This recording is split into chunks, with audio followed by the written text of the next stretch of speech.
Buenos días para todos. Quiero iniciar agradeciendo a los organizadores del evento por invitarme a presentar este tema el día de hoy. Mi nombre es Luis Carlos Santamaría, pertenezco al grupo de alergología clínica de la IPS universitaria con la sede acá en Prado de la Universidad de Antioquia. El contenido de la charla es el siguiente. Voy a comenzar hablando sobre generalidades del tema, posteriormente sobre la clasificación de reacciones adversas a medicamentos biológicos y finalmente, a partir de unos casos clínicos, les voy a hablar sobre el diagnóstico y tratamiento de las reacciones adversas a estos medicamentos. Por más de 200 años, el arsenal terapéutico médico se ha basado fundamentalmente en medicamentos sintetizados químicamente, que se conocen como xenobióticos. Pero desde hace aproximadamente unas 3 décadas han aparecido los medicamentos biológicos, que son medicamentos que inicialmente funcionaron como herramientas diagnósticas, pero con el pasar de los años y gracias a los avances de la biología molecular y de la tecnología recombinante, se han venido utilizando como tratamiento terapéutico. Para el año 2010, las ventas para medicamentos biológicos representaron 18.5 billones de dólares en Estados Unidos. En el año 2012 habían alrededor de 30 anticuerpos monoclonales aprobados en Estados Unidos y para el año pasado entre Europa y Estados Unidos tenía 76 medicamentos biológicos aprobados. Entonces, como ven, el crecimiento en la generación de este tipo de medicamentos ha sido exponencial en los últimos años. Y esto ha ido de la mano de la aparición de eventos adversos que no se conocían previamente. Entonces, los modificadores de la respuesta biológica, que de manera abreviada se conocen como biológicos, son medicamentos diseñados para ser tan similares a las proteínas humanas como sea posible. A diferencia de los medicamentos químicamente sintetizados, los biológicos son proteínas de un mayor tamaño. Y estas proteínas se obtienen a partir de cultivos de diferentes organismos. Se utilizan cultivos celulares de bacterias, de levaduras, de mamíferos. Estas células tienen los genes de interés que permiten sintetizar este tipo de medicamentos. Y como les mencioné ahorita, gracias a la tecnología recombinante, esto ha permitido que estos medicamentos sean cada vez más puros, que tengan menos contenido de proteínas de otras células, de otros mamíferos, y con la idea de que causen menor respuesta inmune, por decirlo así, como menor alergenicidad en los pacientes que reciben este tipo de medicamentos. Los biológicos interactúan con el sistema inmune y tienen distintas estructuras como blancos. Las estructuras pueden ser receptores de citoquinas, pueden ser antígenos de células tumorales o pueden ser también mediadores solubles como citoquinas o interferones. Los medicamentos biológicos se pueden clasificar básicamente en 3. Entonces pueden ser análogos de citoquinas, como por ejemplo el interferón alfa, el interferón beta o la interleuquina 2. También pueden ser proteínas de fusión. En las proteínas de fusión lo que hacen es que aprovechan receptores que usualmente están en la membrana celular. Estos receptores de manera natural tienen una afinidad muy alta por las diferentes moléculas que hay en el organismo. Entonces los investigadores lo que hacen es tomar esos receptores y solubilizarlos uniéndoles una inmunoglobulina G. Al unirlos, esto permite que la vida media del receptor sea más larga y que pueda estar soluble en el medio sanguíneo. Ejemplos de estos medicamentos está el etanercept, que es un anti-TNF. Es un medicamento que es análogo al receptor 2 del TNF-alfa. Y finalmente están los anticuerpos monoclonales, que son los biológicos más abundantes y en los que más se ha estudiado en los últimos años.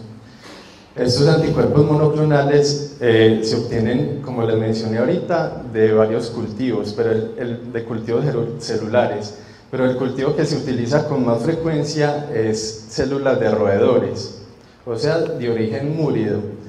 En la nomenclatura de medicamentos biológicos se tiene en cuenta la cantidad de proteína de origen animal que tiene cada medicamento. Entonces los de origen múrido contenían un 100% de proteína de roedor.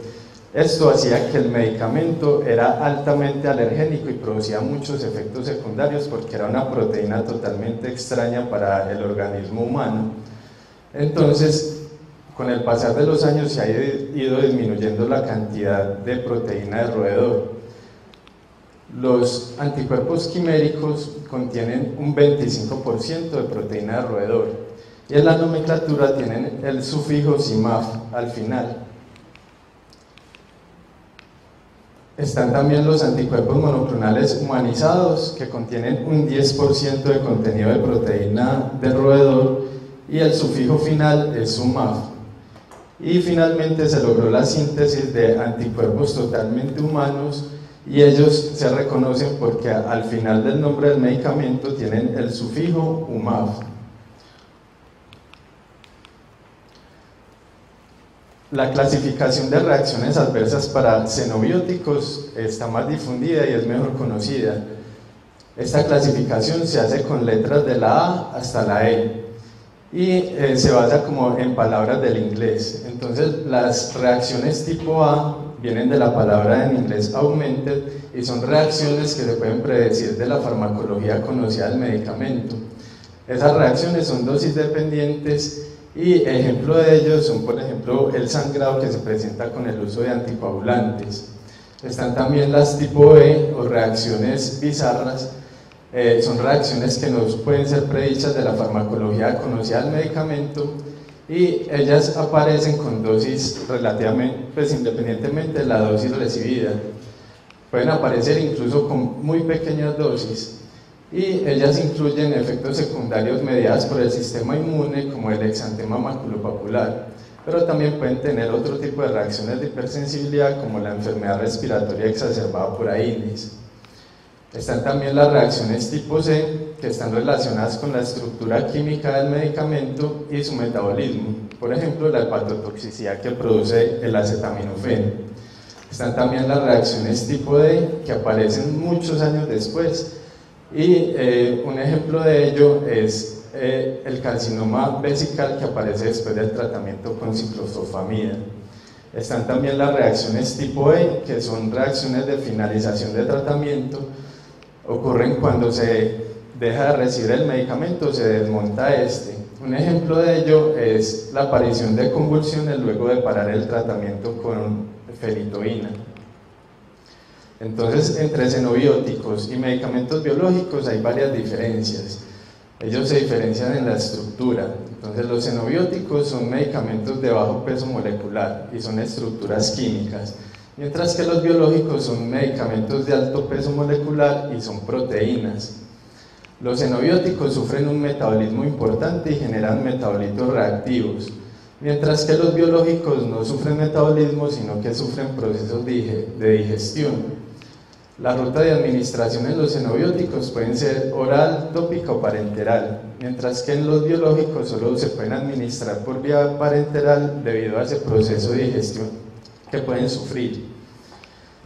En cuanto a la actividad inmunológica inherente, los xenobióticos no tienen este tipo de actividad, con excepción de los que son inmunosupresores, mientras que los biológicos, todos ellos tienen impacto sobre el sistema inmunológico. En cuanto a interacciones medicamentosas, en los xenobióticos son comunes, mientras que en los biológicos son raras.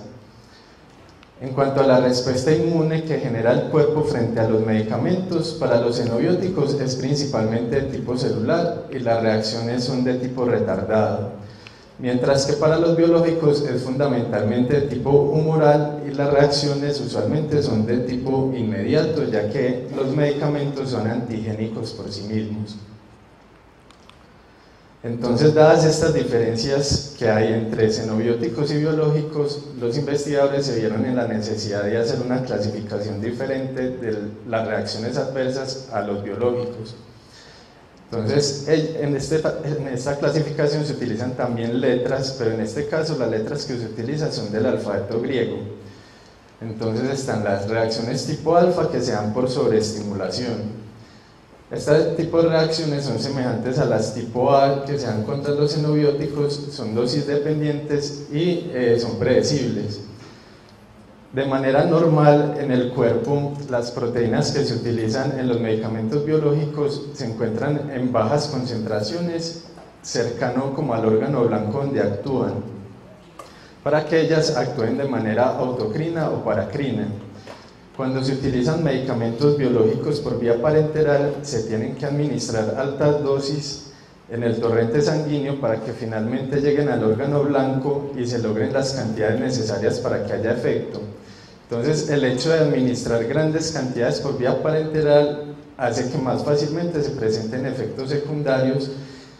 Por ejemplo, pueden aparecer fiebre, mialgia, cefalea o síntomas gastrointestinales cuando se administran citoquinas, como por ejemplo el interferón o la interleuquina 2.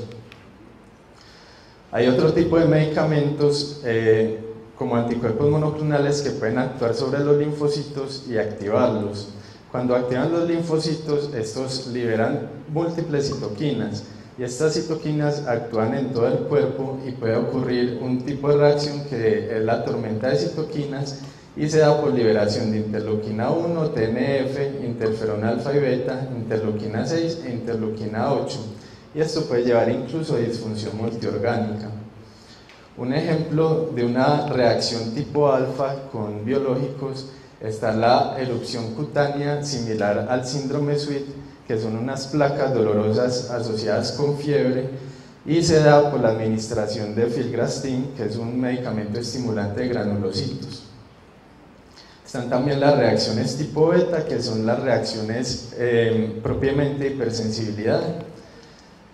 Como les comenté al inicio, los biológicos tienen partículas que no son humanas y son inmunogénicos por sí mismos. Entonces, determinantes de inmunogenicidad son el grado de, como la cantidad de proteína de otro mamífero que tengan la estructura molecular del medicamento. Entonces, las que bien están totalmente originadas en células de mamífero producen alta cantidad de anticuerpos y son altamente inmunogénicos, entonces producen muchos efectos secundarios. Por eso no se han vuelto a utilizar este tipo de medicamentos. Los quiméricos, como les dije ahorita, tienen 25% de contenido de proteína animal y también inducen producción de anticuerpos. Los anticuerpos que se inducen con los anticuerpos monoclonales pueden ser anticuerpos de tipo inmunoglobulina G o inmunoglobulina E. Los de tipo inmunoglobulina G usualmente son anticuerpos neutralizantes contra el medicamento.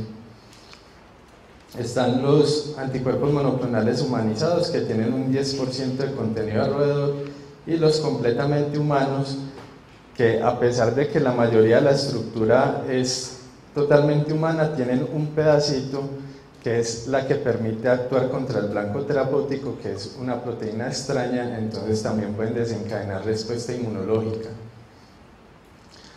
Hay otros factores que determinan la inmunogenicidad, como los cofactores. Cuando como que se enfrascan los medicamentos, se utilizan también coadyuvantes. Dentro de estos, con frecuencia se utilizan carboximetilcelulosa y polisorbato 80. Estos componentes químicos con frecuencia se utilizan también en las vacunas, entonces puede ocurrir sensibilización durante la vacunación en la infancia temprana. También la ruta de administración es importante. Cuando se administran vía intravenosa suelen generar más reacciones adversas que cuando se administran por vía subcutánea. El cotratamiento inmunosupresor también es importante. Se ha visto que si los pacientes están recibiendo concomitantemente metotrexate, el grado de sensibilización se reduce. Entonces, dentro de las reacciones tipo beta está la reacción infusional aguda, que usualmente no es mediada por inmunoglobulina E. La patogénesis de esta reacción aún no se conoce muy bien, pero se cree que está mediada por el complemento, por unas porciones del complemento que se conocen como anafilotoxinas, que son el C3A y el C5A. Estas partículas son capaces de estimular directamente el mastocito para que libere todos esos mediadores inflamatorios y generen una reacción alérgica. Este tipo de reacciones se manifiestan por escalofrío, náusea, disnea, cefalea y fiebre. Y están también las mediadas por inmunoglobulina E. Este tipo de reacciones son más raras se manifiestan por urticaria y anafilaxia y usualmente aparecen en los primeros 20 minutos de iniciar la infusión del medicamento. Las reacciones tardías son aquellas que aparecen 6 horas después de haber administrado el medicamento biológico. Este tipo de reacciones pueden ser mediadas por anticuerpos o por células T. Algunos ejemplos de este tipo de reacción es, por ejemplo, la mediada por antieritropoyetina, y es que cuando se utiliza eritropoyetina se pueden generar anticuerpos que neutralizan la acción de esta. Entonces se puede producir una aplasia de células rojas llevando a un síndrome anémico severo. También pueden aparecer complejos inmunes y producir una enfermedad del suero like, vasculitis o nefritis. Y también está la reacción infusional tardía, que se caracteriza por la aparición de mialgias, artralgias, fiebre, rash, prurito y disfagia.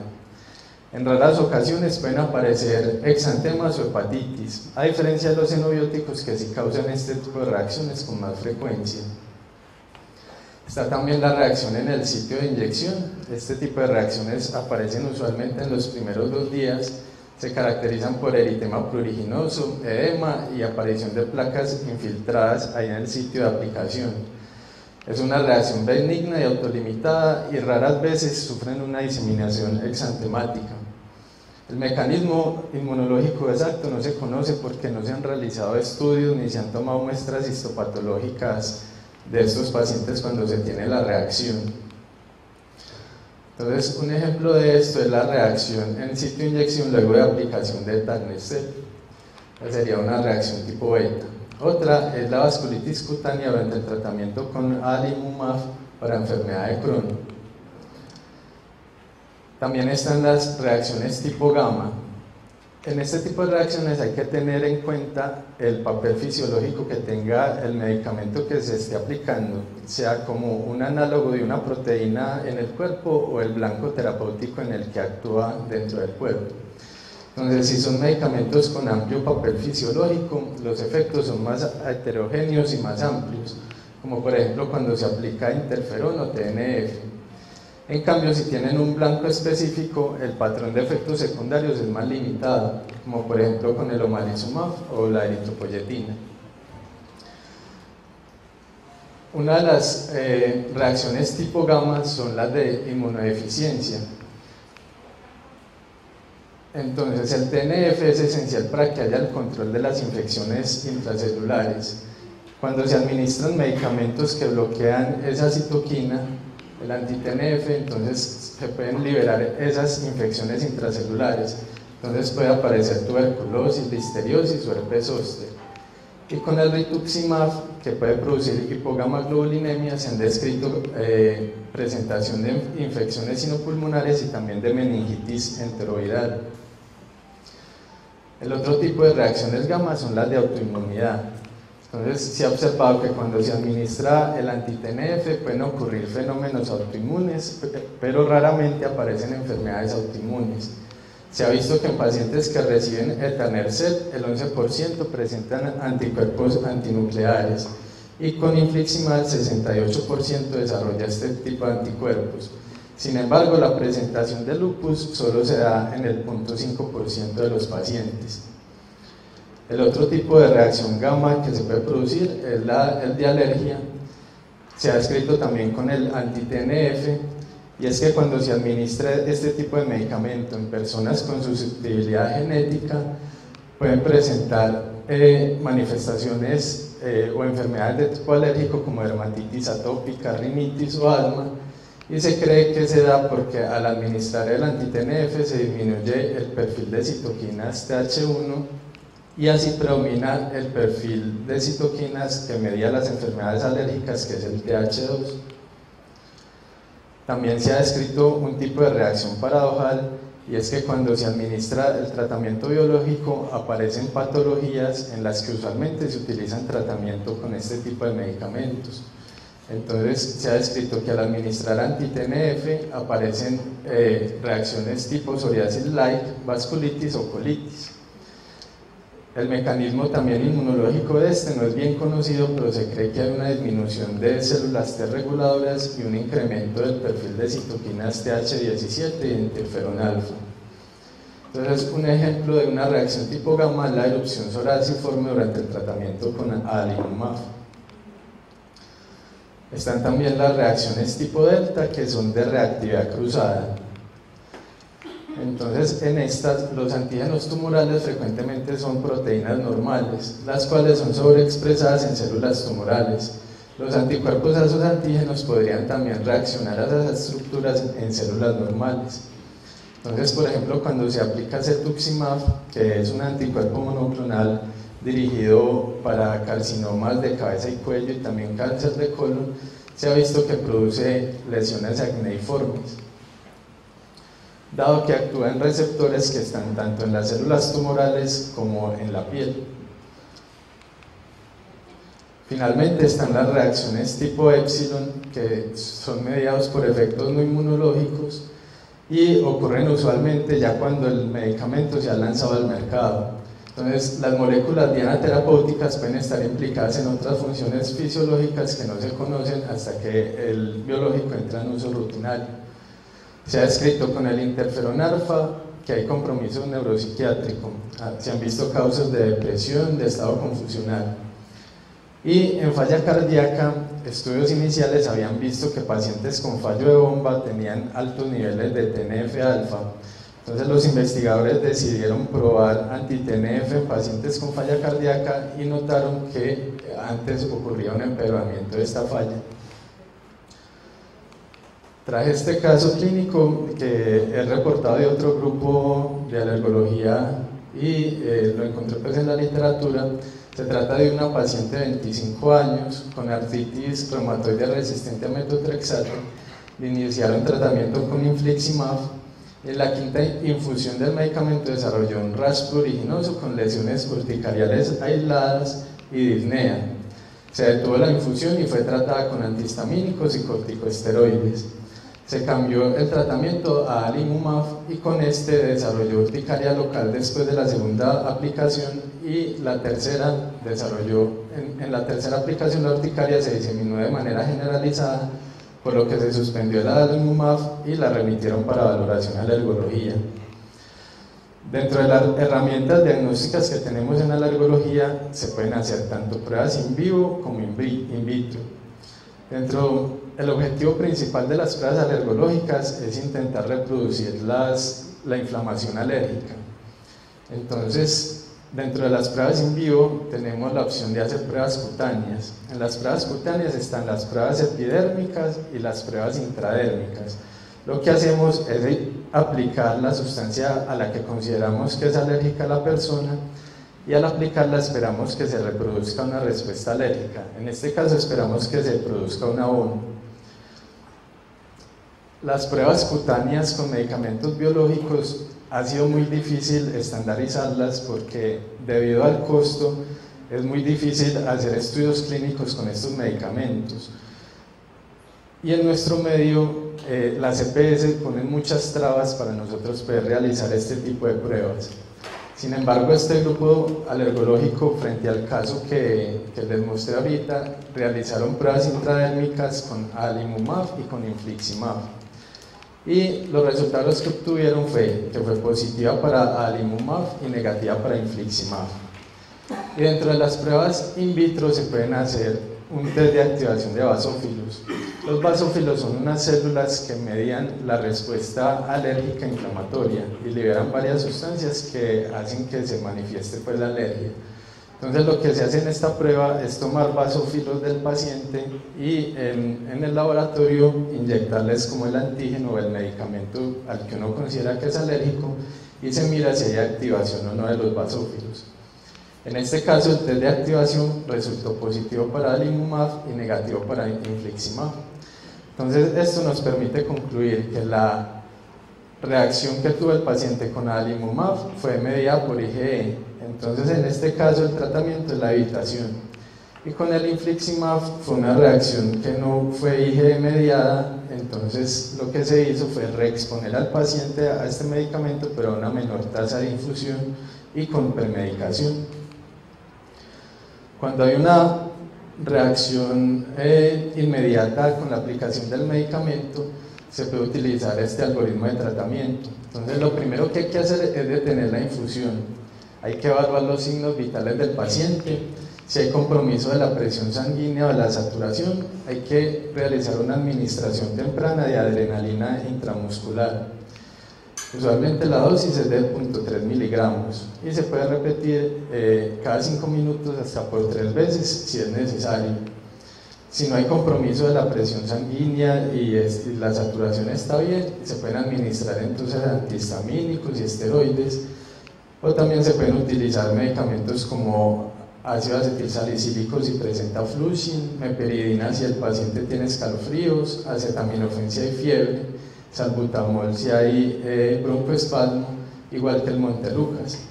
Y algo muy importante es que cuando hay una reacción temprana hay que solicitar niveles de triptasa, que son como una enzima que liberan los mastocitos y nos ayuda a nosotros a pensar y a confirmar que la reacción fue mediada por inmunoglobulina E, o sea de tipo alérgico.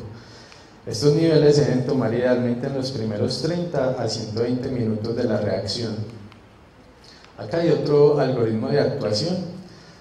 Cuando ocurre la reacción, se debe entonces tomar una historia clínica completa, se debe dejar registrado qué dosis se aplicó, a qué tasa de infusión se estaba aplicando el medicamento, cuánto tiempo había transcurrido después de iniciar la infusión del mismo, si estaba recibiendo algún otro medicamento, qué tipo de reacción se sospechó en ese momento y si es posible tomar un registro fotográfico si presenta compromiso en piel.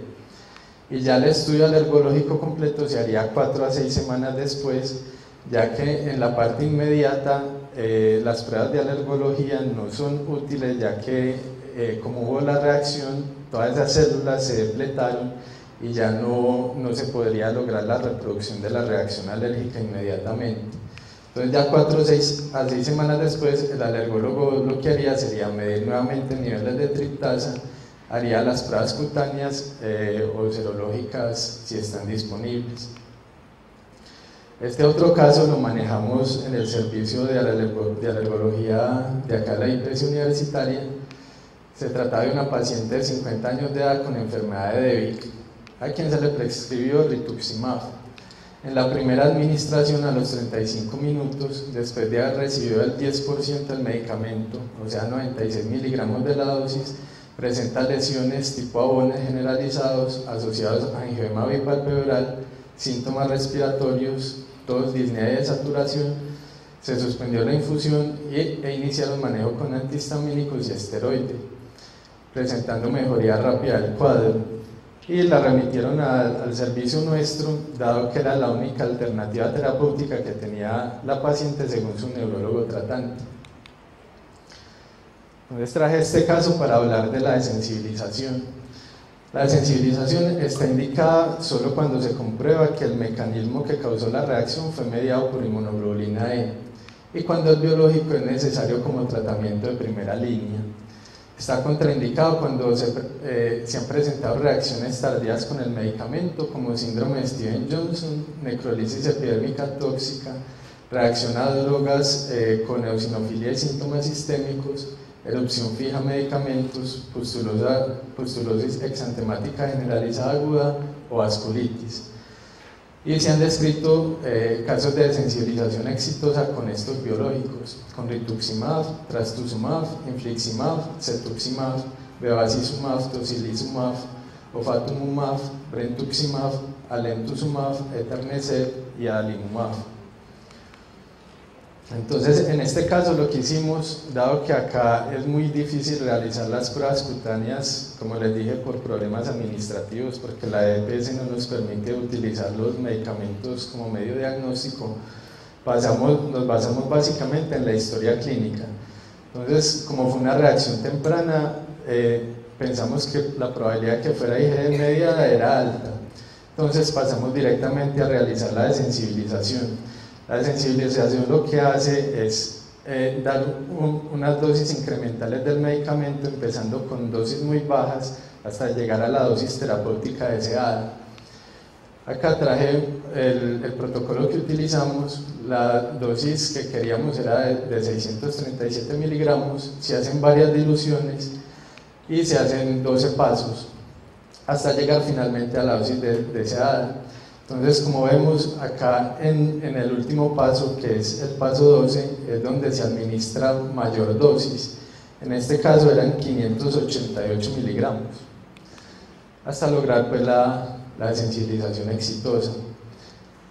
Lo que hay reportado en la literatura es que las reacciones durante la sensibilización son frecuentes, sin embargo la mayoría son reacciones leves.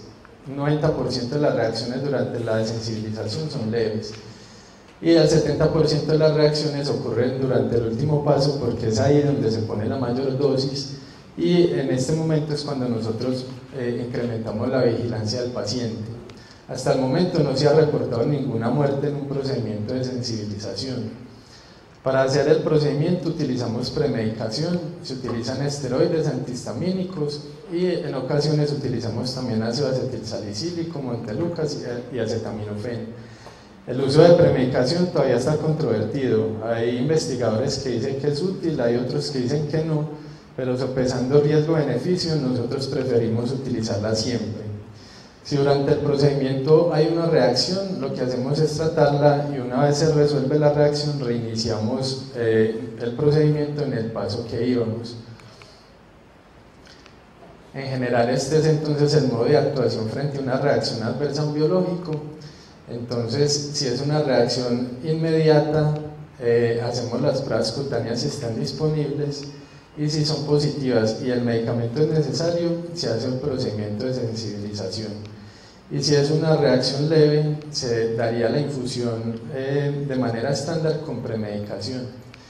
Y si hay una reacción severa, con descamación como el síndrome de Stevens-Johnson, necrosis epidérmica tóxica, o si hay vasculitis o una enfermedad del suero, está totalmente contraindicado recibir el biológico, entonces hay que hacer evitación estricta de la misma. Algunos como tips: si hay una reacción en el sitio de inyección, no se requiere suspensión del biológico. Este se trata con corticosteroides tópicos, eso sí, estando atentos que no haya una diseminación exantemática, por lo que hay que hacer seguimiento del paciente. El uso combinado de anti-TNF y drogas modificadoras del curso de la enfermedad, en este caso de artritis, utilizando por ejemplo metotrexate, reduce el desarrollo de anticuerpos y el riesgo de presentar reacciones adversas con los biológicos. Otro aspecto que es muy importante acá en nuestro medio por las trabas que ponen las EPS, y es que cuando se dan aplicaciones intermitentes o se retrasa la aplicación del biológico en el esquema ideal, se favorece la presentación de reacciones adversas porque más fácilmente se desarrollan anticuerpos contra el biológico. Como les dije ahorita, la premedicación está controvertida, pero preferimos utilizarla y siempre se debe elegir adecuadamente la tasa de infusión. Como conclusiones, entonces la comprensión de los mecanismos fisiopatológicos de las reacciones adversas a biológicos es creciente, sin embargo hacen falta estudios que permitan incrementar la seguridad de los tratamientos. Diferentes mecanismos fisiopatológicos pueden llevar a cuadros clínicos similares. Es necesario identificar adecuadamente reacciones mediadas por inmunoglobulina E para poder realizar un tratamiento apropiado, y sería importante buscar medidas que permitan prevenir la presentación de reacciones adversas a biológicos, como por ejemplo tener disponible la medición de anticuerpos contra ellos. La sensibilización rápida es un procedimiento seguro que permite a los pacientes recibir el tratamiento de primera línea cuando es necesario, y las herramientas actuales para el diagnóstico son insuficientes y requieren estandarización. Muchas gracias.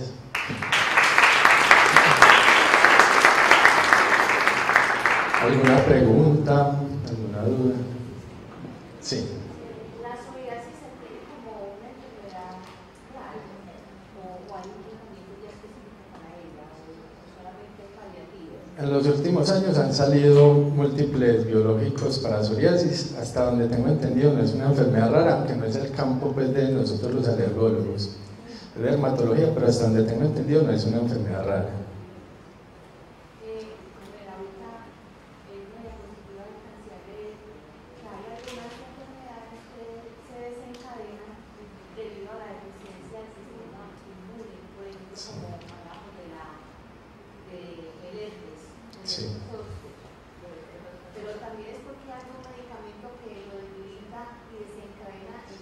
Sí, entonces hay anticuerpos monoclonales como los anti-TNF que se utilizan mucho en artritis reumatoide o en otras enfermedades inflamatorias como la colitis, la enfermedad de Crohn, que lo que hacen es bloquear el TNF, y el TNF es muy importante para que los macrófagos, que son unas células que ayudan como a mantener contenidas las infecciones intracelulares, hacen que no funcionen bien, entonces se desencadenan infecciones como la tuberculosis o el herpes virus, se puede manifestar cuando reciben ese tipo de medicamentos. ¿Alguna otra pregunta? Sí. No sé si hayas investigado de, por ejemplo, las nanopartículas, cómo pueden disminuir todos esos efectos que hablas de los medicamentos biológicos. No, de nanopartículas todavía no revisé nada al respecto, solo de biológicos. ¿Alguna otra? Sí.